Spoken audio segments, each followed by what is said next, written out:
Hello.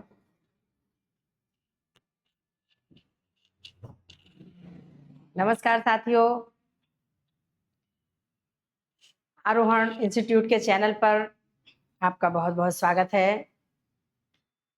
यहाँ पर द्वितीय श्रेणी परीक्षा की जो आगामी सितंबर में होने वाली परीक्षा है उसके लिए हम क्रैश कोर्स लेकर आए हैं। हमने क्रैश कोर्स हमारी टीम ने लॉन्च किया है। लगभग सभी विषय के लिए कोर्स यहाँ पर उपलब्ध है और हम यहाँ पर डॉक्टर रचना श्रीवास्तव आपको हिंदी विषय का सारा कोर्स 1 से 1.5 महीने के अंदर आपको कंप्लीट कराएंगे और क्रैश कोर्स के रूप में पूरे टॉपिक लिए गए हैं, मुख्य बिंदु लिए गए हैं और मुख्य बातों को यहाँ पर हम डिस्कस करेंगे और समझेंगे।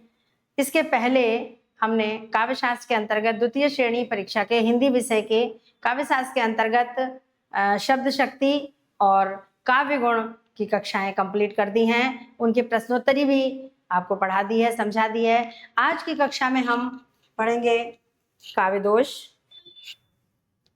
काव्य गुण और काव्य दोष।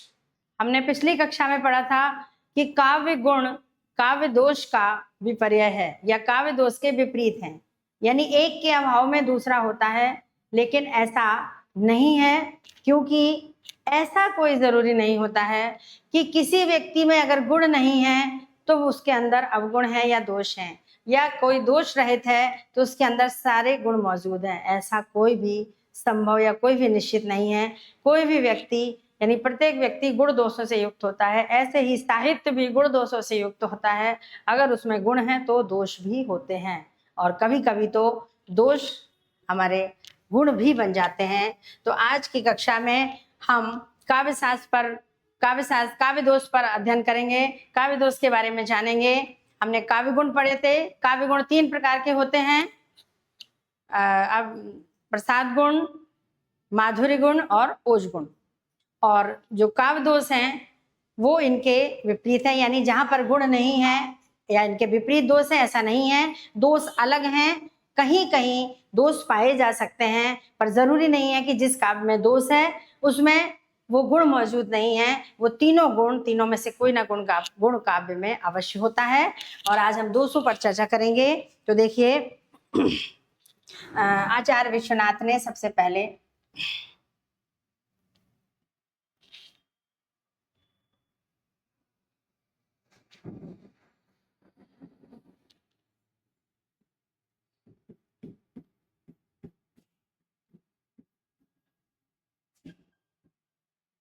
आचार्य विश्वनाथ ने दोषों को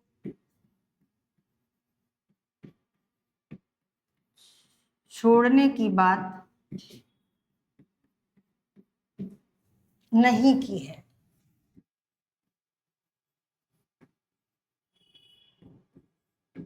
क्यों नहीं की है? क्योंकि उनका कहना है कि दोष पूर्ण रूप से समाप्त नहीं किए जा सकते।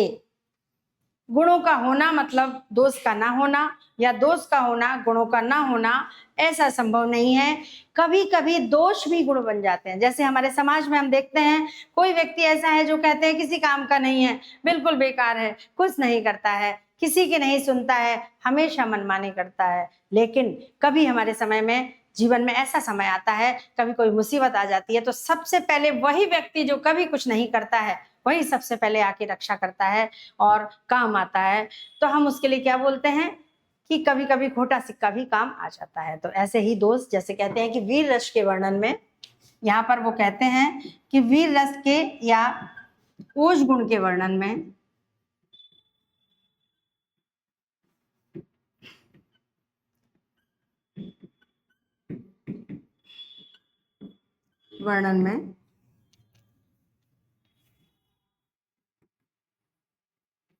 दोष गुण बन जाते हैं।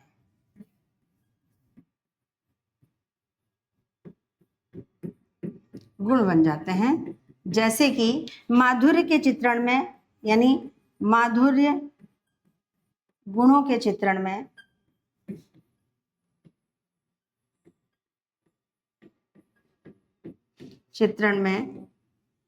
कठोर वर्ण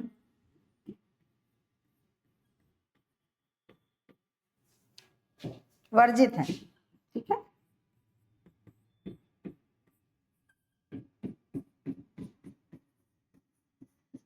जबकि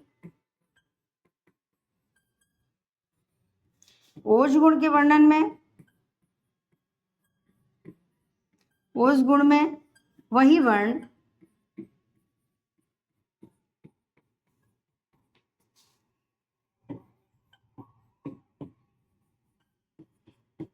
आभूषण बन जाते हैं। कैसे, इसको हम एक उदाहरण के माध्यम से समझते हैं। जैसे कभी भी मधुर चित्रण हो, प्रसाद गुण का वर्णन हो, माधुर्य गुण का वर्णन हो, वहां पर कठोर वर्णों का, संयुक्त वर्णों का, सामासिक पदावली का अभाव होता है, वहां वर्जित होता है। लेकिन ओज गुण के वर्णन में यही सब आवश्यक होते हैं और ये हमारे उस गुण के आभूषण या गहने होते हैं। जैसे हमारे देश का कोई सैनिक, वो देश का सैनिक है, देश की रक्षा कर रहा है, यही उसका सबसे बड़ा गुण होता है। फिर उसके बाद उसके अंदर लाख बुराइयां हों, उसकी बुराइयों को कोई नहीं देखता, क्योंकि उसकी बुराइयां भी उसके लिए अच्छाइयां बन जाती हैं। क्योंकि सबसे बड़ा गुण देश की रक्षा करना, देश के प्रति प्रेम की भावना रखना ही उसका सबसे बड़ा आभूषण होता है। प्रमुख बातों को हम समझते हैं। दोष से संबंधित जिन तत्वों से काव्य निंदित होता है उन्हें हम दोष कहते हैं। हाँ, जो दोष काव्य शास्त्रियों ने निर्धारित कर दिए हैं, कवियों को रचना करते समय उन दोषों से अवश्य बचना चाहिए। जानबूझकर दोषों का प्रयोग करना वर्जित है। अनायासी चित्रण करते समय अगर तुकबंदी के कारण, छंद के कारण या लय के कारण या विषय के कारण या समय की सीमा के कारण अगर कोई दोष आ जाता है तो वो अपरिहार्य नहीं है, वो साहित्य में ग्रहण कर लिया जाता है। हाँ, वो गलती, उस गलती से बचने के लिए, साहित्य को उस गलती से बचाने के लिए काव्य शास्त्रियों ने काव्य दोष नाम रख दिया कि जैसे काव्य के गुण होते हैं वैसे ही दोष भी होते हैं। इसलिए वो साहित्य अगर दोष युक्त है या उसमें थोड़ा बहुत दोष है तो वह, हम ये नहीं कह सकते कि वो काव्य निकृष्ट है या निंदित है। हाँ, यहाँ पर ये कह रहे हैं कि वो तत्व जो काव्य, जिससे काव्य निंदित होता है, यानी बहुत ज्यादा दोष होना अच्छी बात नहीं है, वरना काव्य निंदनीय हो जाएगा साहित्य, और वो साहित्य की श्रेणी में नहीं माना जाएगा। गुण और दोष विपरीत कहे गए हैं, किंतु यह धारणा सटीक नहीं है। जो बात अभी हम पहले बता चुके हैं कि कुछ लोगों ने कहा है कि गुण दोष का विपरीत है, दोष का अभाव गुण है और गुण का अभाव दोष है, लेकिन ऐसा नहीं है, क्योंकि जो अभी बात बता दी है कि दोष और गुण दोनों एक साथ हो सकते हैं। भरत मुनि ने दोषों को काव्य की विफलता का कारण बताया है। ये कहते हैं कि अगर साहित्य में अधिक दोष आ जाते हैं तो वो साहित्य सफल हो, ये आवश्यक नहीं है, वो असफल भी हो सकता है, विफल हो सकता है। आचार्य वाग्भट ने दोषों को विष के समान माना। इन्होंने कहा कि अगर काव्य में ज्यादा दोष आ जाते हैं तो वो विष का काम करते हैं, उस साहित्य को खत्म कर देते हैं, वो साहित्य मर जाता है, बिल्कुल बेकार हो जाता है, उसे कोई भी ग्रहण नहीं करता। आचार्य दंडी ने गुण को विपर्यय कहा है। ये विपर्यय ही कहते हैं, यानी कि जिसको कहते हैं विपरीत। आचार्य दंडी कहते हैं कि काव्य गुण के विपर्यय हैं, अगर गुण नहीं है तो दोष अपने आप आ जाएंगे। इसलिए कवि को ध्यान रखना चाहिए कि वो गुणों पर ध्यान दे। मम्मट ने दोषों को मुख्यार्थ का विघातक माना है। मम्मट कहते हैं कि अर्थ समझने के लिए अगर काव्य में दोष आ गए, अभी हम काव्य के दोष पढ़ेंगे, समझेंगे, तो वहां देखेंगे कि कुछ दोष ऐसे होते हैं जिनसे अर्थ बिल्कुल क्लिष्ट हो जाता है, समझ में ही नहीं आता है, बहुत मेहनत करनी पड़ती है, बहुत प्रयास के बाद अर्थ निकालना पड़ता है, तब जाकर समझ में आता है। तो ऐसे जगह पर बहुत क्लिष्ट हो जाते हैं, तो इसीलिए मम्मट ने विघातक कहा है, यानी कि मुख्यार्थ में बाधा उत्पन्न करते हैं, मुख्यार्थ में बाधा उत्पन्न करते हैं। काव्य दोष, जहां काव्य में दोष नहीं होता है वह काव्य आसानी से समझ में आता है। जैसे तुलसीदास जी का रामचरितमानस पूरे विश्व साहित्य का श्रेष्ठ महाकाव्य है, संपूर्णता से दोष रहित है, लेकिन फिर भी कहीं ना कहीं दोष उसमें भी है, आगे चल के हम इस पर चर्चा करेंगे। पूर्ण रूप से दोष मुक्त कुछ भी नहीं है संसार में।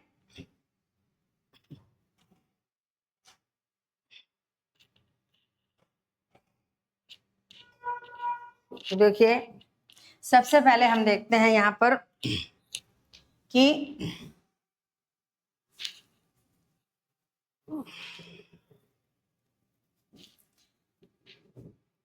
काव्य दोष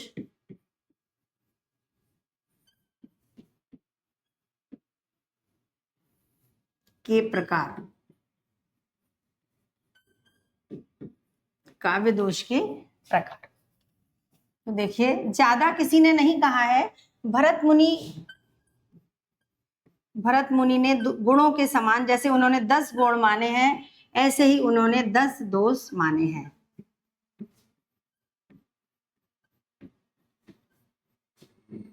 दस दोष माने हैं। गुणों के अनुसार, गुणों के आधार पर उन्होंने दोषों की संख्या भी 10 बताई है, लेकिन आगे चलकर यह संख्या बढ़ती चली गई, धीरे धीरे करते गए 80-90 पार भी कर गई। आज हम कह सकते हैं कि 100 से भी अधिक दोष काव्य में होते हैं। पर आचार्य मम्मट गुण की तरह दोष को भी 3 प्रकार का ही मानते हैं। जैसे उन्होंने गुण 2-3 माने हैं, ऐसे ही वो दोषों को भी 3 प्रकार के वर्ग में विभक्त करते हैं। शब्द दोष,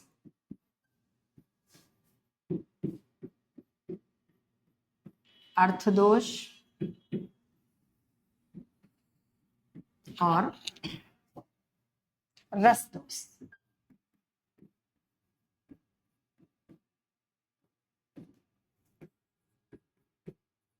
देखिए, यहाँ पर ज्यादा विचार नहीं है, विचारधाराएं नहीं है। भरत मुनि ने केवल 10 दोष माने हैं, आगे चलकर ये संख्या 90 हो गई है। और आचार्य मम्मट ने दोषों को 3 भागों में विभक्त किया है, शब्द दोष, अर्थ दोष और रस दोष। जब केवल शब्दों में दोष हो, यानी मात्राओं की गलतियां हो, वर्तनी गलतियां हो, संधि समास या व्याकरणिक गलतियां हो, तो शब्द दोष माना जाता है। और पद में दोष हो, पद क्रम सही नहीं हो, यानी वाक्य गलत हो, वाक्य की संबंधी अशुद्धि हो, वर्तनी अशुद्धि हो, तो वो शब्द दोष माना जाता है।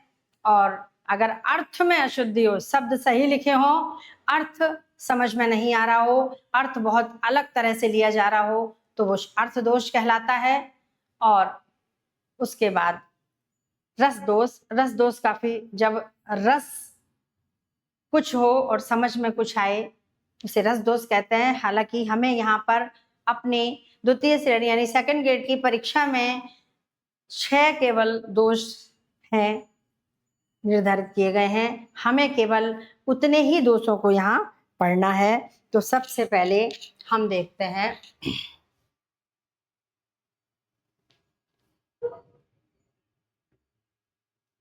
श्रुति कटु दोष।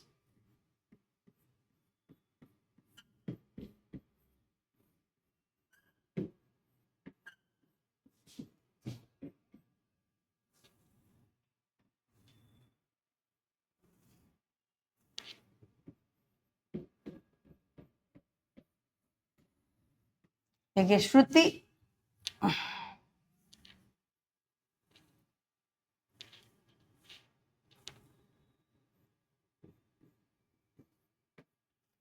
कटुत्व दोष, यानी श्रुति माने होता है कान। कानों में सुनने में कटुता उत्पन्न करे, यानी कठोर हो, अच्छा ना लगे, मधुरता ना आए, कर्कश ध्वनि हो, उसमें कर्कशता प्रकट हो किसी साहित्य से। जहां पर इस प्रकार का दोष होता है उसे हम श्रुति कटुत्व दोष कहते हैं। इसको हम समझें इस प्रकार से दूसरे शब्दों में कि माधुर्य गुणों के वर्णन में, यानी प्रसाद या माधुर या कोमल गुणों के वर्णन में, कोमल विषयों के चित्रण में, जैसे श्रृंगार रस है, करुण रस है, हास रस है, इस तरह से कोमल चित्रण में, माधुर्य चित्रण में अगर कठोर शब्द आ जाएं तो वो श्रुति कटुत्व दोष कहलाता है। तो देखिए इसके लिए हम उदाहरण देखते हैं।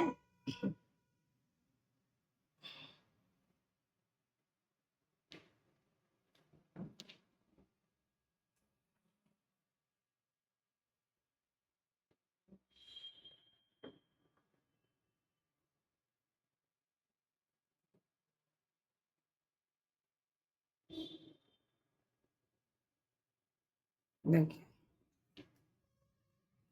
कवि के कठिन कर्म की हम करते नहीं धृष्टता। देखिए, पर क्या विषयोत्कृष्टता विचारोत्कृष्टता। देख सकते हैं यहाँ पर हम, क्योंकि पहले ही बता दिया गया है कि माधुर्य गुण के वर्णन में या प्रसाद गुण के वर्णन में कठोर वर्णों का प्रयोग वर्जित है।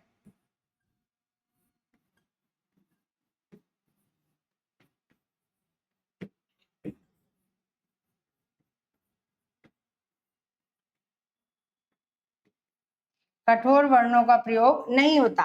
तो देखिए ये विषय कैसा है, विषय बड़ा अच्छा है कि किसी के कर्म की, कवि के कर्म की अवहेलना नहीं करनी चाहिए। हमें किसी के कविता की, साहित्य की का अपमान नहीं करना चाहिए।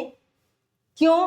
क्योंकि उनकी जो विषय की उच्चता होती है, श्रेष्ठता होती है, जो विचारों की श्रेष्ठता होती है, उसे समझने का प्रयास करना चाहिए।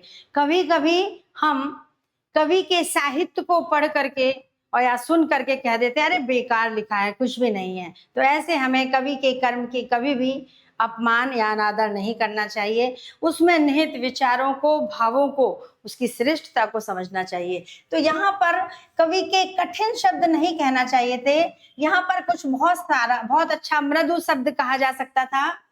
कवि के सुंदर कर्म की या कर्म की करते नहीं हम अनादर या अपमान या ऐसे कोई शब्द सरल होना चाहिए। लेकिन यहाँ पर टावर्ण आया है, यहाँ पर भी टावर्ण है, संयुक्ताक्षर है, यहाँ भी संयुक्ताक्षर है। सामासिक पदावली मतलब दो शब्दों को मिलाकर, दो या दो से अधिक शब्दों को मिलाकर बना हुआ बड़ा शब्द, जो कि इसमें वर्जित है।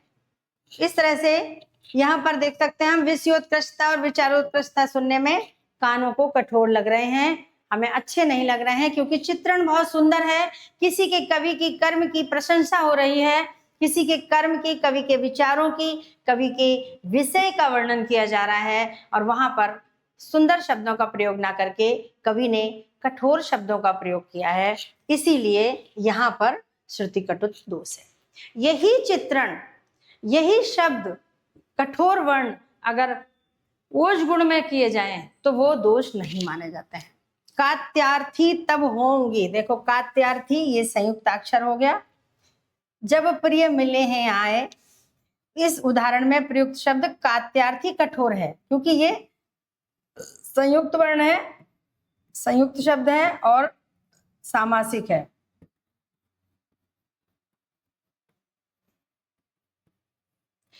माने कि प्रिय मिलन का सुंदर प्रसंग है, सुंदर वर्णन है, श्रृंगार रस का वर्णन है। श्रृंगार रस के वर्णन में कभी भी सामासिक पदावली, बड़े बड़े शब्दों का प्रयोग, बहुत छोटे छोटे, तो रामचरितमानस देखिए, कभी भी श्रृंगार वर्णन देखिए, 2 या 3 अक्षर वाले शब्दों का प्रयोग किया जाता है, बहुत बड़े शब्दों का प्रयोग नहीं होता है, क्योंकि बहुत ज्यादा बड़े या सामासिक पद उसकी सुंदरता को नष्ट करते हैं और सुनने में कानों को भी कटु लगते हैं।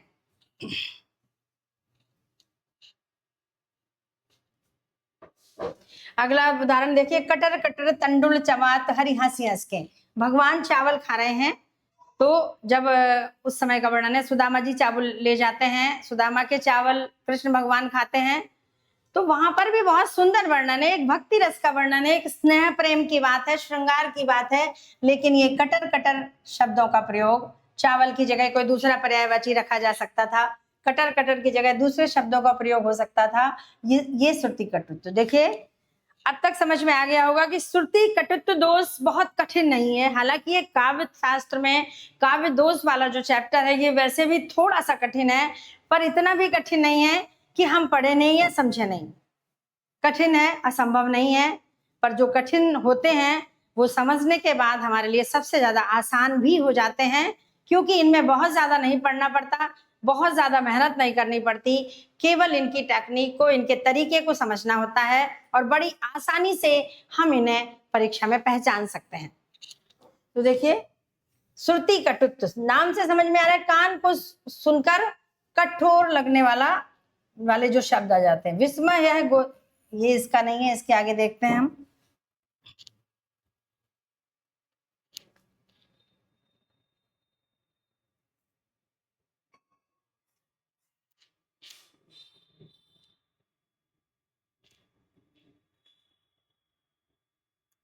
देखिए, हमने श्रुति कटुत्व दोष के इतने सारे उदाहरण देख लिए, समझ लिए। अब दूसरा दोष हम देखते हैं, ग्रामत्व दोष। ग्रामत्व, ये भी सरल है, आसान है। ये सारे शब्द दोष में ही आते हैं, क्योंकि यहाँ शब्दों का ही फेर है, शब्द दोष है आपके। ये भी सरल है। ग्रामत्व मतलब का होता है ग्रामीण शब्द या देशज। साहित्य के वर्णन में साहित्यिक शब्दों का प्रयोग ही करना चाहिए, ऐसा नियम है। लेकिन चूंकि कवि जब साहित्य रचना करता है तो वो स्वतंत्र होता है, अपने देश से, अपने क्षेत्र से, अपने गांव से भी जुड़ा होता है। अपने मन की भावनाओं को व्यक्त करने के लिए वो बंधनों का नियम नहीं मानता है।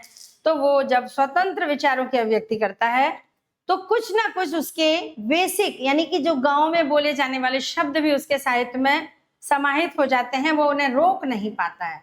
क्योंकि हम जब भी बात करते हैं, कोई भी बात करते हैं, कितना भी हम संभल के बोलें, कितना भी हम साहित्यिक भाषा का प्रयोग करें, लेकिन हमारी जो मदर टंग है, जो मातृभाषा है, हमारे जो बोलचाल के शब्द हैं, उसमें से एक दो शब्दों का जो लहजा है वो हमारी जीभ पर आ ही जाता है। ऐसे ही साहित्य रचना करते समय कवि के साथ भी ये होता है, क्योंकि वो अपनी जो प्रारंभिक चीजें हैं, बचपन की चीजें हैं, जिन्होंने जिस अपने जीवन जिया है, उनसे वो बच नहीं पाता है, और उसका साहित्य भी उसके जीवन की ही भी एक प्रतिछाया होती है।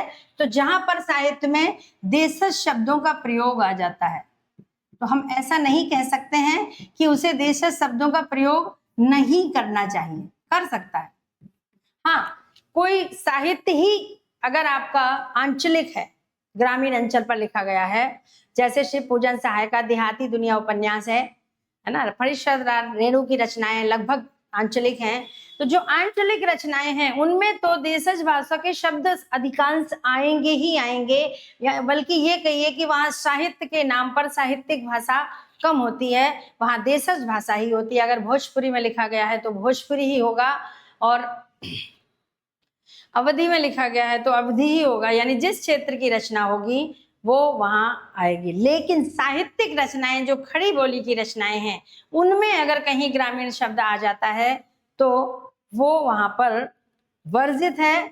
लेकिन ऐसा नहीं है कि कवि को लिखना ही नहीं चाहिए, वो लिख सकता है, वो स्वतंत्र है, पर वहां पर काव्य शास्त्रियों ने उसे काव्य दोष कह के कवि को बचा लिया है, उस साहित्य रचना को सुरक्षित किया है। तो वो ग्रामत्व दोष होता है, जहां पर ग्रामीण रचनाएं होती हैं, जहां पर गांव के शब्द आ जाते हैं, ग्रामीण शब्द आ जाते हैं, तो वो ग्रामत्व दोष होता है। इस तरह से हम देख रहे हैं कि कैसे इस द्वार से चली जाऊं, यहाँ द्वार की जगह पर द्वार, देखो द्वार है ना, यहाँ पर द्वार होना चाहिए। तो ये द्वार जो है उसका तद्भव होकर के एक तरह से देसी भाषा का, देशज भी हो सकता है। देखिए, जरूरी नहीं है कि देशज हो, यहाँ तद्भव भी आ सकता है, यहाँ विदेशी शब्द भी आ जाए, लेकिन विदेशी का भी तद्भव होना चाहिए, शुद्ध नहीं होना चाहिए। या कोई संकर शब्द भी आ जाए तो ग्रामत्व दोष माना जाता है। पढ़े झटोले में रहे, देखो झटोले है, झूला होता है, झंगोला होता है, झूला होता है ना, झटोले लिखा है तो ये देशज शब्द है। नींद ना आई रात, चारपाई, यानी झटोले को, सॉरी झूला नहीं है यहाँ पर, झटोले का मतलब चारपाई को कहा गया है। खटोला कहते हैं कुछ लोग, इसको खटोला भी बोलते हैं। और कुछ लोग झटोला भी बोलते हैं। तो इस तरह के शब्दों का प्रयोग आ गया है। चारपाई की जगह पर झटोले का या खटोले का प्रयोग किया जाता है, तो ये ग्रामत्व दोष माना जाता है। तो ग्रामीण शब्दों का जब आ जाता है तो वहां पर ग्रामत्व दोष माना जाता है।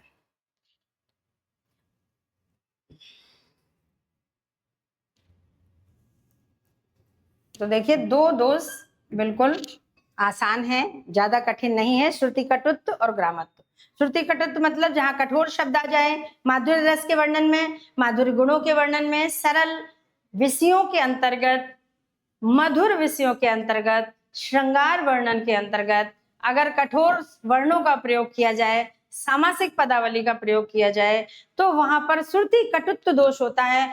क्योंकि हमारा मन जब मधुर बातों को सुनता है तो मन बिल्कुल शांत होता है, और वहां पर अगर कठोर शब्द सुनने को मिल जाएं तो विचलित हो जाता है, अच्छा नहीं लगता है कि क्या लिख दिया, क्या वर्णन है, आनंद नहीं आ रहा है। तो ऐसी जगह पर श्रुति कटुत्व दोष माना जाता है। साहित्य रचना में कहीं कहीं अगर जैसे आ गया राखो मेल कपूर के,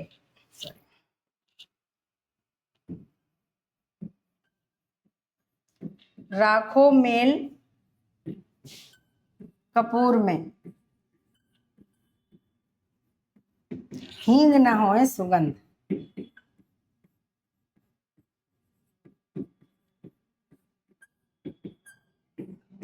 तो किसी में रख देना। मेल माने यहाँ पर मेल शब्द से मिलाना या मिलना नहीं है, इसका अर्थ मिलना नहीं है, इसका अर्थ है डाल देना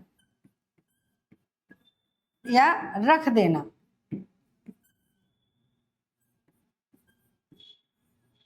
तो जैसे हम बोलते हैं ना कि इसमें मेल दो, ये चीज यहाँ मेल दो, यहाँ पर रख दो, तो ये क्या है, देशज शब्द है। तो यहाँ मेल शब्द आने के कारण यहाँ भी आपका ग्रामत्व दोष आ गया है।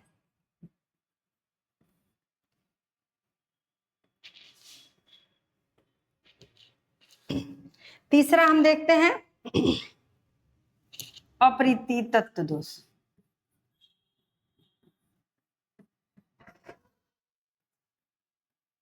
ये भी बहुत ज्यादा कठिन नहीं है, क्योंकि ये बहुत कम मिलता है साहित्य में।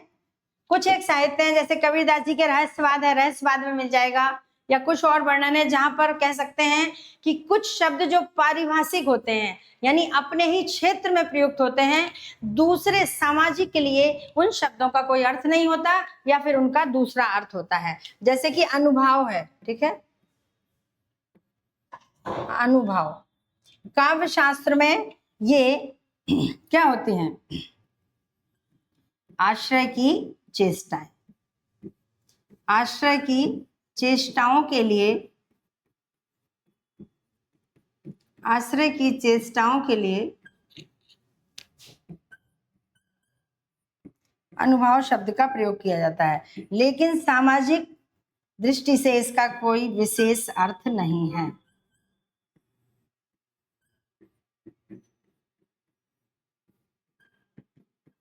सामाजिक दृष्टि से कोई अर्थ नहीं है,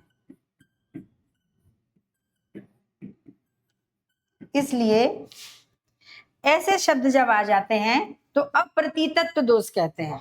अर्थ पता ही नहीं चलता है, केवल जैसे कि कई बार आ जाता है कबीर के वर्णन में आ जाता है तो तटीक, इस तरह के शब्द जाता है। ये उनके जो हठ योग की साधना में ही इसका, हठ योग में ही इसका वर्णन होता है, समाज में इसका कोई अर्थ नहीं होता है। तो इस तरह के जब शब्द साहित्य के बीच में आ जाते हैं तो हम कह सकते हैं कि यहाँ पर अप्रतीतत्व दोष है।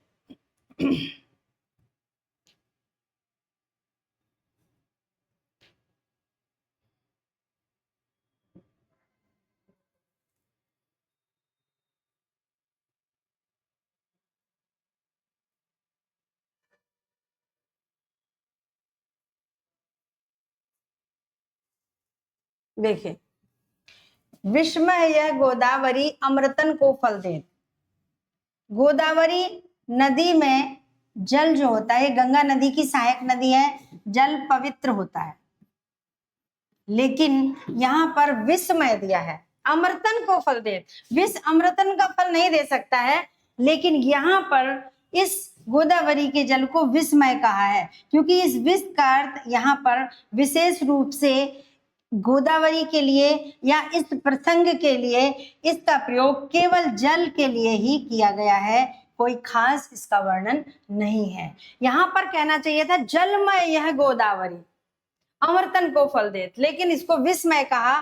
तो ये ऐसे शब्द हैं जो केवल इस वर्णन में ही इसका मतलब निकल रहा है, दूसरी जगह इसका अर्थ या तो कुछ और होगा या होगा ही नहीं। सामान्य बोलचाल में ये शब्द ऐसे प्रचलित नहीं है कि किसी नदी के पानी को विष कहा जाए। ऐसे ही बहुत देखे तेरे यह अनुभव, देखो अनुभव वाली बात आ गई है। तेरे अनुभव यानी किसी से कह रहे, किसी नायिका से कि तेरे ये जो हाव भाव है ना, ये बहुत देख लिए। पर हिंदी में सामान्य बोलचाल में या साहित्यिक बात में हम इसे हाव भाव कहते हैं, चेष्टाएं कहते हैं, लेकिन काव्य शास्त्र में इसे अनुभव कहा जाता है। तो काव्य शास्त्र की दृष्टि से ये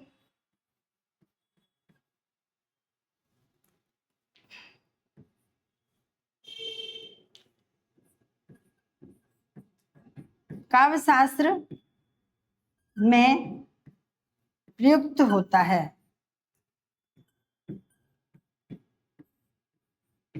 होने के कारण पारिभाषिक शब्दावली कही जाती है। इस तरह के शब्दों को हम पारिभाषिक शब्दावली कहते हैं, जो केवल अपने ही क्षेत्र में प्रयुक्त होती है, सब जगह नहीं होती। जैसे बैंकों के शब्द अलग होते हैं, हिंदी में रोकड़, बही, जमा, खाता, है ना, वो शब्द उनकी ही शब्दावली में प्रयोग होते हैं, बाहर उनका कोई महत्व, सामाजिक जीवन में कोई महत्व नहीं है। ऐसे ही राजकाज की भाषा में भी हिंदी के बहुत सारे अधिग्रहण, अधिगम, अधिसूचना, इस तरह के बहुत सारे शब्द होते हैं जो केवल राजकाज की काम में ही प्रयोग लाए जाते हैं। हम बोलचाल में या सामाजिक जीवन में या साहित्य में उनका प्रयोग नहीं कर सकते। तो ऐसे शब्द पारिभाषिक शब्दावली के अंतर्गत आते हैं। और अगर इनमें से कोई भी शब्द साहित्य में आ जाए, अगर किसी साहित्य में आ जाए कि अधिसूचना जारी की गई, तो अधिसूचना शब्द वहां आ जाए, तो इसका मतलब है कि वहां पर अप्रतितत्व दोष आ जाएगा, क्योंकि उस जगह आदेश देना होगा, वहां पर लिखना होगा कि आदेश जारी किया गया। ये सामान्य बोलचाल है।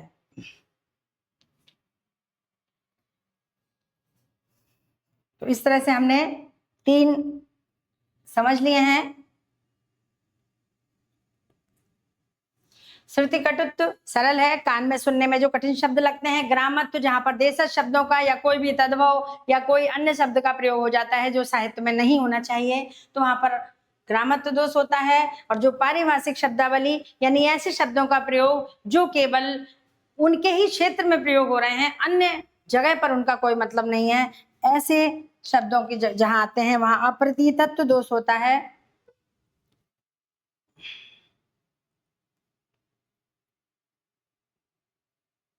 इसके बाद अगला हम चौथा दोष देखते हैं,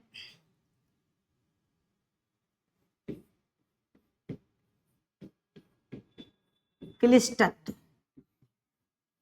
ये भी शब्द से ही समझ में आ रहा है, क्लिष्टत्व दोष यानी कि क्लिष्ट, क्लिष्ट का मतलब होता है कठिन,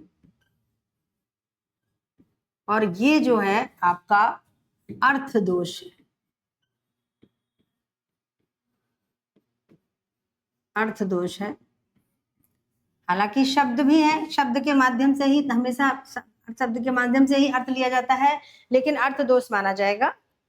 तो देखिए, कठिन जिस कविता का, जिस साहित्य का अर्थ समझ में ही ना आए या बहुत कठिनता के साथ समझ में आए, बहुत प्रयास करने के बाद समझ में आए, तब जाकर के उसे हम, वहां पर क्लिष्टत्व दोष होता है। और ऐसे पदों को, ऐसी रचनाओं को दृष्टिकूट पद कहते हैं।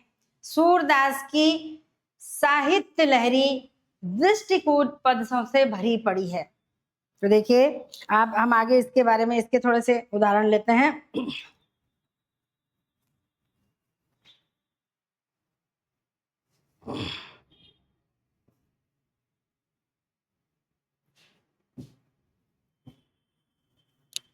ख खगपति पतितीय,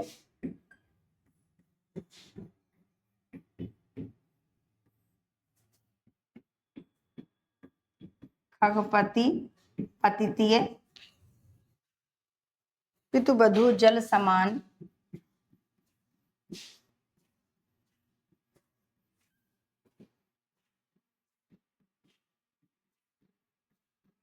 समान, तुअ बैन। देखिए यहां पर कवि क्या कहना चाह रहा है, नायिका की जो बोल हैं वो किसके समान है, गंगा जल के समान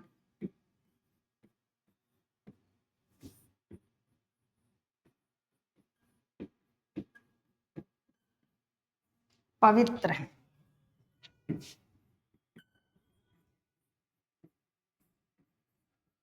अब देखिए इस बात को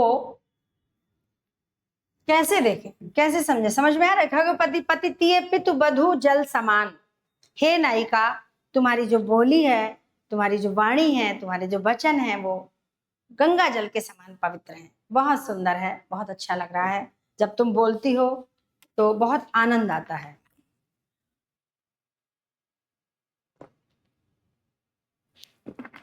इस प्रकार के वर्णन में कवि ना तो उपमा करता है, ना रूपक, ना उत्प्रेक्षा, कुछ भी नहीं, बहुत ऊपर उठ जाता है।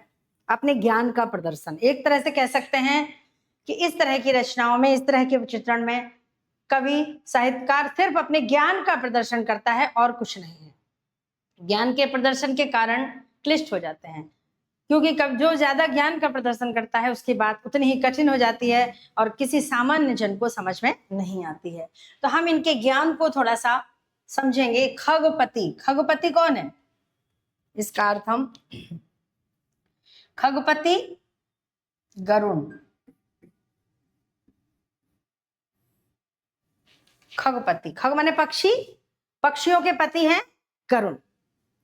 गरुण के पति कौन है, विष्णु। क्यों, क्योंकि गरुण के पति, गरुण विष्णु जी का वाहन है, तो यहां पर हम विष्णु लिखेंगे। अब विष्णु की तीय माने पता है पत्नी, विष्णु की पत्नी कौन है, लक्ष्मी। अब लक्ष्मी के पिता कौन है, लक्ष्मी को क्या कहते हैं, सिंधुजा, क्योंकि वो समुद्र से उत्पन्न हुई थी इसलिए समुद्र। समुद्र की वधू कौन है, गंगा, क्योंकि गंगा का समुद्र से मिलन होता है। अब आ गया जल, यानी गरुड़ की मालिक स्वामी विष्णु, विष्णु की पत्नी लक्ष्मी, लक्ष्मी के पिता समुद्र, समुद्र की पत्नी वधू गंगा, गंगा के जल के समान तुम्हारे बैन है, तुम्हारी बोली है।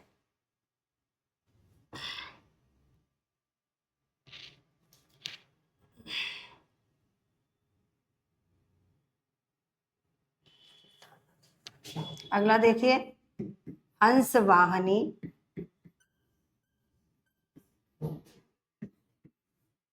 पति पिता दल समान तुअ नैन। देखिए ये वर्णन भी हमारे लिए कठिन ही है, बस काव्य दोष में केवल क्लिष्टत्व दोष ही कठिन है, जिसको समझना बहुत मुश्किल है। लेकिन अगर आपकी परीक्षा में पूछा गया और इस तरह का उल्टा सीधा वर्णन जो समझ में नहीं आ रहा है, शब्दों के अर्थ ही नहीं क्लियर हो रहे हैं, सारे के सारे शर्त ऐसे भरे पड़े हैं, ऐसे ही आएंगे, एक दूसरे के रिश्ते जुड़े होंगे, तो आप समझ लेना कि ये क्लिष्टत्व दोष है। हंस वाहनी कौन है, सरस्वती। सरस्वती के पति ब्रह्मा, ब्रह्मा के पिता, क्योंकि ब्रह्मा जी का जन्म जो है कमल से हुआ था इसलिए उनका कमल। अब कमल के दल के समान तेरे नयन हैं, तो नायिका से कह रहे हैं इन दोनों पंक्तियों में कि हे नायिके तुम्हारी जो वाणी है वो गंगा जल के समान पवित्र है और तुम्हारे जो नेत्र हैं वो कमल दल के समान कोमल और सुंदर है। इतनी सी बात कहने के लिए इतनी लंबी चौड़ी बात करना। अगला दूसरा देखते हैं हम उदाहरण, एक और देखते हैं। अजा सहेली,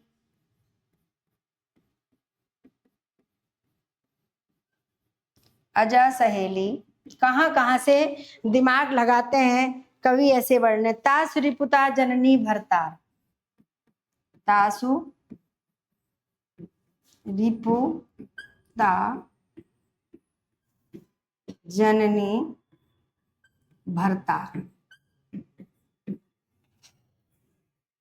तासु सुत के मृत्यु को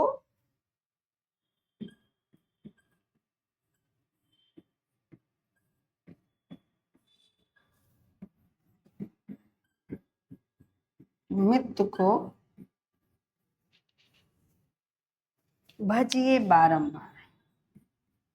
छोटी सी बात है, सिर्फ कृष्ण भगवान का भजन करने के लिए कहा गया है। श्री कृष्ण का बारंबार भजन करिए, इतनी सी बात है। और इतना खींच दिया है कवि ने।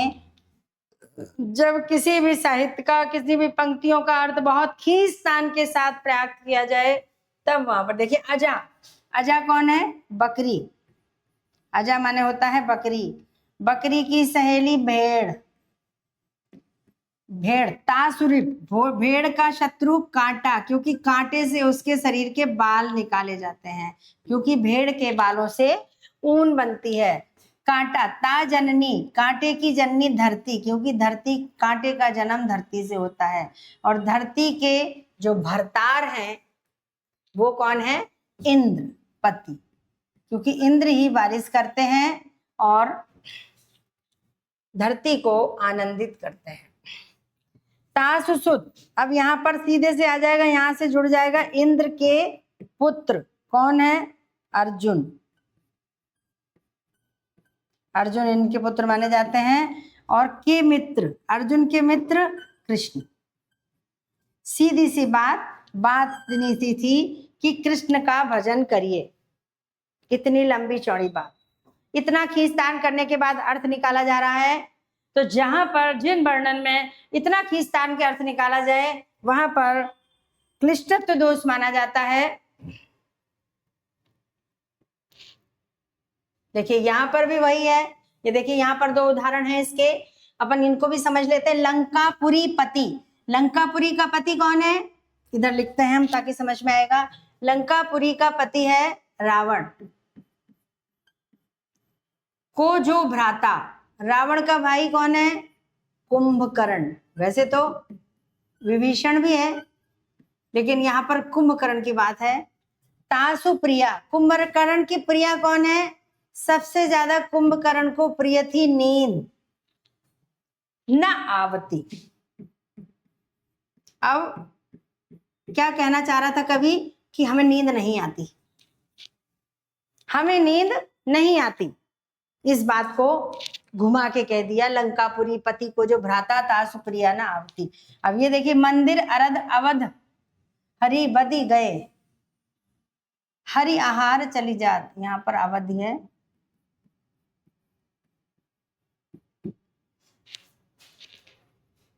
गोपियां कह रही हैं, ये सूरदास जी का दृष्टकूट पद है। गोपियां कह रही हैं कि मंदिर अरद अवध बद गए, हरि आहार चली जात, नगर नखत बेद जोरी, तासु अरद करी हम खात। खाट नहीं, खात। तो देखिए इसका अर्थ कैसे कठिनाई से निकाला। मंदिर अरद, मंदिर माने होता है मंदिर यानी घर, उसका आधा जो जैसे पहले बनते थे घर, बीच में पक्का लगाया जाता था जिसको कहते थे पक्ष। तो मंदिर अरद का यहाँ अर्थ है पक्ष से। और पक्ष महीने में दो होते हैं, एक पक्ष में 15 दिन होते हैं, दूसरे पक्ष में 15 दिन, यानी प्रतिपदा से लेके अमावस्या तक और फिर प्रतिपदा से लेके पूर्णिमा तक, इस तरह से 15-15 दिन होते हैं। तो एक पक्ष यानी मंदिर अरद अवधि, कौन सी अवधि बांध गए थे? 15 दिन की। 15 दिन की अवधि के कह के गए थे कृष्ण कि 15 दिन में आ जाएंगे। और क्या हो गया? हरि आहार। हरि, यहां पर हरि से अर्थ लिया है शेर, शेर, सॉरी, हरि माने शेर होता है।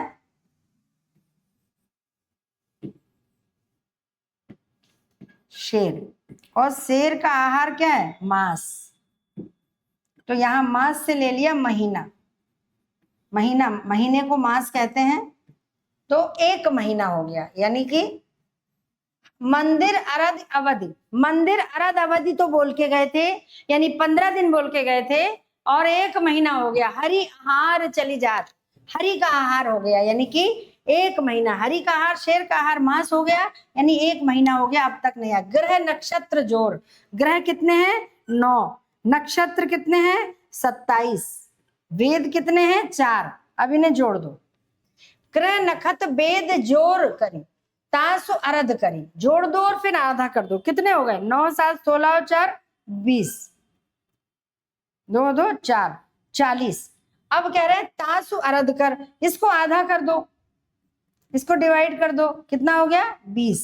अब 20 का मतलब हो गया 20, यानी यहां पर दे रहे हैं 20। बनत अब तासु बनत अब खात,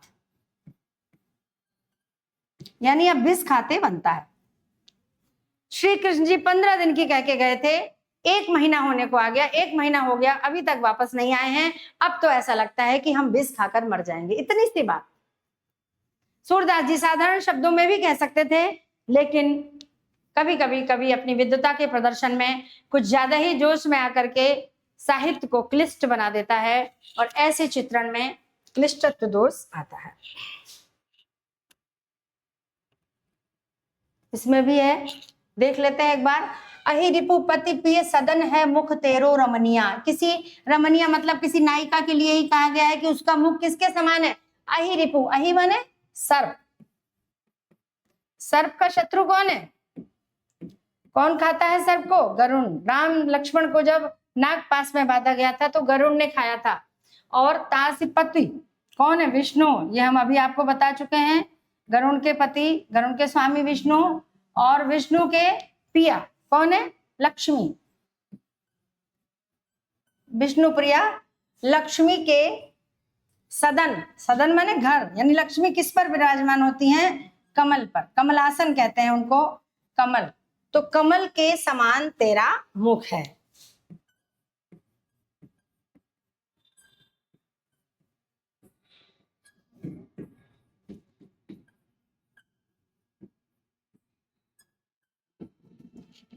उम्मीद है आपको क्लिष्टत्व दोष समझ में आ गया होगा। सारे दोषों में सबसे कठिन क्लिष्टत्व दोष है, लेकिन पूरी कोशिश की है 4 से 5 6 उदाहरण देकर के कि शायद अब अगर आपके परीक्षा में इस तरह का उदाहरण आएगा तो शायद बिना अर्थ निकाले ही आप देखते ही बता देंगे कि यहाँ पर कौन सा दोष है।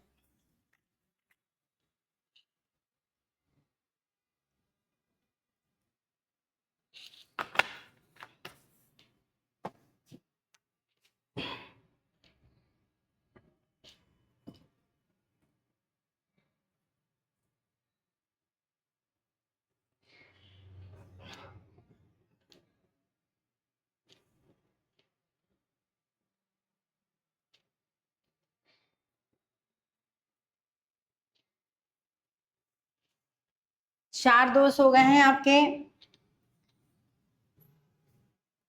श्रुति कटुत्व दोष, ग्रामत्व दोष, अप्रतीत्यत्व दोष और क्लिष्टत्व दोष। अब 2 बचे हैं आपके।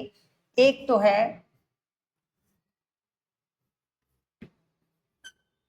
अक्रमत्व, ये सरल है, ज्यादा कठिन नहीं है। अक्रमत्व दोष,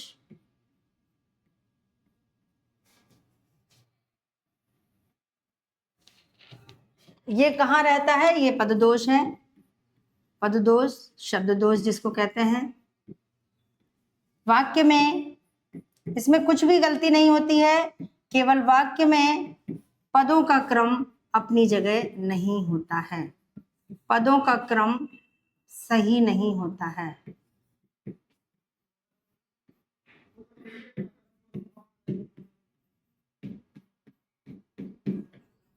कभी कभी अधिक पदत्व दोष भी होता है, जहां एक ही अर्थ प्रदान करने वाले 2 शब्द आ जाते हैं। हम जब वाक्य शुद्धि पढ़ते हैं व्याकरण में तो वहां पर इस तरह के दोष पाए जाते हैं। कभी तो केवल पदक्रम दोष होता है और कभी अधिक पदत्व दोष भी होता है। देखिए जब वाक्य में पद अपनी जगह ना हो। नृप मोह को है दीजिए,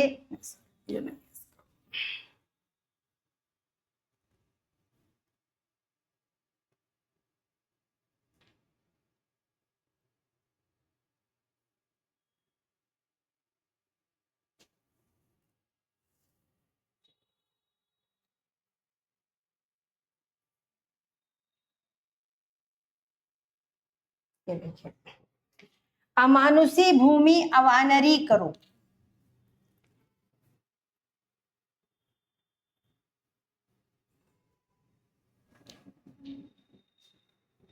यहां पर भूमि शब्द को पहले आना चाहिए। भूमि अमानुषी अवानरी करो, यानी भूमि को अमानुषी, अमानुषी मतलब जानवरों से और वान से रहित करो। तो पहले आना चाहिए पदक्रम 2, सीताजू रघुनाथ को अमल कमल की माल पहनाई, तो जनु सवन की हृदयावली भोपाल। तो इसमें देखिए क्रम सही नहीं है कि सीताजू रघुनाथ को, सीताजू रघुनाथ को अमल कमल की माल पहनाई। सीता जी ने रघुनाथ को अमल कमल की यानी कि सफेद कमल की माला पहनाई। तो केवल यहाँ पर पदों का दोष है कि रघुनाथ को सीता जी ने अमल कमल की माला पहनाई। यहाँ पर रघुनाथ पहले आना चाहिए।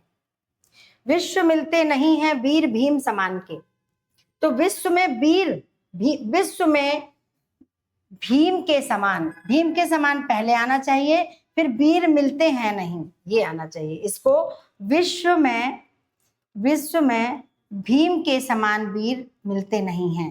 तो इस तरह से चूंकि कविता की तुकबंदी के लिए ये वाला जो दोष है बहुत सूक्ष्म दोष है, अक्सर हर जगह मिल जाता है। कवि को तुकांत के लिए समान लय समान छंदों की मात्राओं के को ध्यान में रखते हुए और सबसे ज्यादा तुकांत की दृष्टि से इस तरह के दोष अक्सर आया जाया करते हैं। तो ये दोष कोई बहुत ज्यादा महत्वपूर्ण दोष नहीं है, कोई बहुत ज्यादा नहीं माना जाता इसको, ये बहुत बड़ा दोष है। ऐसा दोष अक्सर आता है।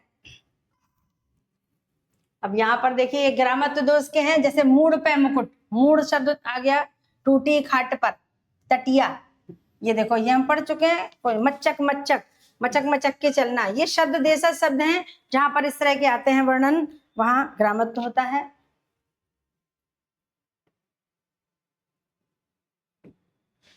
लगभग हमने सभी पढ़ लिए हैं,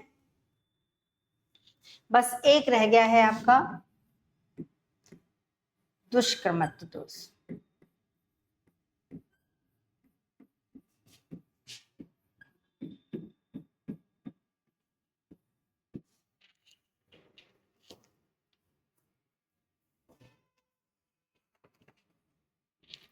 दुष्कर्मत्व दोष अर्थ दोष के अंतर्गत आता है। जैसे क्लिष्टत्व आया था, क्योंकि अर्थ में ही सारी कठिनाई है, ये भी अर्थ दोष है। शब्दों से को बिल्कुल नहीं लगेगा आपको कि पद इधर से उधर है, जब तक अर्थ नहीं निकालेंगे, अर्थ नहीं समझेंगे, तब तक समझ में नहीं आएगा। तो यहां पर हम इसको समझते हैं कि देखो, नृप मोह को है दीजिए अथवा मत्र गदे, है दीजिए मत गजे। कोई राजा से मांग रहा है कि मुझे या तो घोड़ा दे दीजिए या फिर हाथी दे दीजिए। तो शब्दों में कोई दोष नहीं है, कोई कठिनाई नहीं है। हम देख सकते हैं कि घोड़ा हाथी कुछ भी मांगा जा सकता है, लेकिन यहाँ पर अर्थ जब हम समझेंगे कि हाथी बड़ी चीज होती है और बड़ी चीज हमेशा पहले मांगनी चाहिए। हाथी दे दी, घोड़ा दे दीजिए या हाथी, पहले बड़ी चीज मांगेंगे और फिर जब वो नहीं दे सकता है तो लगेगा चलो आप घोड़ा ही दे दीजिए। अब आप पहले घोड़ा मांग रहे हैं और देने वाला तो घोड़ा देने में भी हिचकिचा रहा है, और हम उससे कह रहे हैं चलो घोड़ा नहीं तो हाथी दे दीजिए। ऐसा नहीं होता। किसी से कहते हैं कि 100 रुपए नहीं तो आप 1000 दे दीजिए, तो ये अर्थ दोष है। इसको कैसे होना चाहिए, आप 1000 नहीं तो 100 ही दे दीजिए, 500 ही दे दीजिए। ऐसे 1000 नहीं तो 500 दे दीजिए, 500 नहीं तो आप 100 ही दे दीजिए। अगर हम किसी से कहें कि आप हमें 10 रुपए दे दीजिए, चलो भाई 100 रुपए दे दीजिए कोई बात नहीं, तो ये अर्थ दोष होता है उल्टी बात जब की जाती है, बाद वाली बात पहले और पहले वाली बात बाद में। तो यहाँ पर कोई भी मांगने वाला पहले कम बात ज्यादा मांगता है, जब नहीं मिलता है तो कम मांगता है, और अगर वर्णन में पहले कम है और फिर ज्यादा है तो उसका कोई मतलब नहीं होता। एक साहित्यिक उदाहरण देखें, उखाड़ लियो पहाड़ तही काल तनिक बिनम न लायो। हनुमान जी ने जब संजीवन बूटी लेने गए थे तो तुरंत पूरा पहाड़ उखाड़ लिया, देर नहीं लगी, और इतनी तेज वेग से आए मारुत नंदन। मारुत नंदन कौन है? हनुमान। मारुत माने हवा, पवन पुत्र, हनुमान। मारुत नंदन मारुत को, मन को, खगराज को वेग लजाए। इन्होंने पहले सबसे बड़ी बात कह दी, मारुत को वेग लजायो। वायु वेग सबसे ज्यादा होता है, मारुत को, लेकिन मन को और खगराज को। मारुत के बाद खगराज कहते तो एक बार फिर भी मान जाते, बात सही हो जाती, क्योंकि गरुड़ की चाल भी बहुत तेज थी, बहुत तेज उड़ते थे, तो उनकी चाल को और हनुमान जी की चाल को कह सकते हैं कि वो पवन की चाल को भी पीछे छोड़ देते हैं। तो पहले मारुत की चाल कह के और बाद में खगराज की चाल कहते तब तो ठीक था, लेकिन बीच में मन की चाल को कह दिया तो फिर मन तो इतना वेगशील है कि अभी अमेरिका चला जाए, लंदन चला जाए, कहीं भी चला जाए एक सेकंड में। मन के वेग से बड़ा कोई वेग नहीं होता है। तो मन का वेग इन्हें क्या करना चाहिए था? सबसे बाद में रखना चाहिए था। मारुत नंदन मारुत को, खगराज को, मन को वेग लजायो। इतनी तीव्र गति से चले कि उन्होंने वायु के वेग को भी हरा दिया, गरुड़ के वेग को भी हरा दिया, यहां तक कि मन के वेग को भी हरा दिया। तो हमेशा बात अर्थ में ये सही होती है कि पहले छोटी बात कही जाए, फिर उससे बड़ी, फिर उससे बड़ी। कहीं भी कोई आयोजन होता है, फंक्शन होता है, तो ऐसा नहीं होता है कि पहले राजा आकर बैठ जाए, पहले अधिकारी या पहले जो अध्यक्ष है वो बैठ जाए, बाकी पब्लिक देखने वाली सुनने वाली जनता बाद में आए। ऐसा नहीं होता है, पहले हमेशा जनता आकर बैठती है, फिर कार्यक्रम आयोजक वहां पर आते हैं और अपने कार्यक्रम का शुभारंभ करते हैं, फिर उसके बाद जो अधिकारी गण हैं वो आकर बैठते हैं। अगर पहले अधिकारी आ गए तो बाद में किसी के आने का कोई मतलब नहीं होता है। तो हर चीज का एक क्रम होता है। तो जब इस तरह का क्रम नहीं रहता है अर्थ में तो वो दोष कहलाता है दुष्क्रमत्व।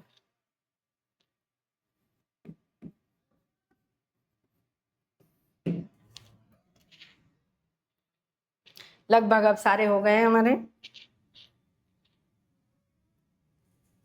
ये दो उदाहरण, एक दो और बच गए हैं, देखते हैं किसका है। पास है सबूत सब मुजरिम लाइए जी, देर मत कीजिए मुकदमा चलाने में, उम्र कैद दीजिए जी उम्र भर कैद रहे, उसको रखना कैद दिल के कैद खाने में। तो ये जो एक प्यार के मामले में एक ऐसे शब्द हैं जो मुजरिम, वैसे तो अपराधी के लिए प्रयोग किया जाता है, लेकिन यहाँ पर दिल के कैद खाने से हम देख सकते हैं कि किसी प्यार करने वालों को कह रहे हैं कि देर ना करिए, इनको इन्होंने अपराध किया है, इनको दोनों को पकड़ करके इनका विवाह करा दीजिए और इनके दिल के कैद खाने में इन्हें कैद कर दे, उम्र कैद दे दीजिए। तो इस तरह के शब्द मुजरिम, कैद, कैद खाना, ये प्रेमी प्रेमिका के संबंध में प्रयुक्त हो रहे हैं। तो यहाँ पर कौन सा दोष हो गया? अप्रीति तत्व।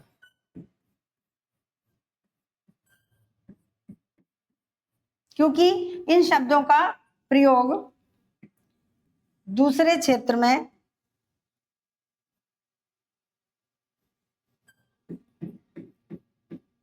अपराध के क्षेत्र में मुजरिम अपराधी को कहा जाता है, कैद जेल को कहा जाता है, जो हम सब जानते हैं, लेकिन यहाँ किस दूसरे ही अर्थ में इन शब्दों का प्रयोग किया जा रहा है।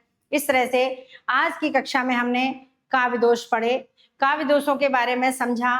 काव्य दोष गुण के विपर्य नहीं है, बल्कि गुण और दोष एक साथ हो सकते हैं। ऐसा हो सकता है कि गुण के न होने पर दोष रह जाएं, ऐसा संभव नहीं है, या दोष रहित होने पर पूरा व्यक्ति गुणवान हो जाए, ऐसा भी संभव नहीं है। कम गुण वाला दोषी हो सकता है, अधिक गुण वाला दोषी नहीं हो सकता है, ऐसा कुछ भी नहीं कहा जा सकता है। सबकी परिस्थितियां अलग होती हैं, और चूंकि साहित्य समाज का दर्पण होता है, तो साहित्य में जो कुछ भी लिखा जाता है वो कवि समाज को देखकर ही अपने व्यक्तिगत अनुभवों के आधार पर लिखता है। तो जैसा समाज में वो अपने जीवन को भोगता है वैसे ही उसमें लिख देता है। तो इस तरह के दोष आना कोई बहुत बड़ी बात नहीं है। तो जो कमियां साहित्य में आती हैं, क्योंकि हर व्यक्ति कुछ ना कुछ कमियां जरूर करता है, पर हमारे काव्य शास्त्रियों ने अच्छे अच्छे साहित्यकारों को क्योंकि उनका मानना था कि थोड़े बहुत दोष होने के कारण इतना अच्छा साहित्य, इतनी अच्छी बातें, इतने अच्छे साहित्यकार को समाज से दूर कर देना अच्छी बात नहीं है। इसलिए उन कमियों को काव्य शास्त्र में काव्य दोष के नाम से अवहित किया गया और इसलिए उनको उस दोष से बचा लिया गया। हमने यहाँ पर काव्य दोष के बारे में पढ़ा। भरत मुनि ने 10 दोष बताए हैं, लेकिन नाम तो बहुत सारे हैं और आगे चल के वो 90 बने हैं। और आचार्य मम्मट ने केवल 3 दोष ही बताए हैं। जैसे उन्होंने गुणों की संख्या 3 बताई, ऐसे दोष भी 3 प्रकार के बताए हैं, शब्द दोष, अर्थ दोष, रस दोष। यहाँ पर हमने केवल 6 दोष पढ़े हैं, क्योंकि हमारे 2nd ग्रेड की परीक्षा में 6 दोष ही आ रहे हैं। उतना ही कोर्स में है, हमें उतना ही पढ़ना है। और दूसरी बात है कि हमारे परीक्षा बहुत नजदीक है, सितंबर में परीक्षा होने वाली है। इसलिए हमारे इंस्टीट्यूट की टीम ने, आरोहण कोचिंग संस्थान की टीम ने क्रैश कोर्स तैयार किए हैं, जिससे कि हमारे विद्यार्थी कम समय में अधिक से अधिक पढ़ सकें, सॉलिड पढ़ाई कर सकें और अपनी सफलता सुनिश्चित कर सकें। तो हमने इस प्रकार से 6 दोष पढ़े हैं और 6 दोष आशा करते हैं आपको समझ में आ गए होंगे। इसी तरह से हम आगे भी अलग अलग टॉपिक के साथ आपसे मिलते रहेंगे, अन्य कक्षाएं लेते रहेंगे।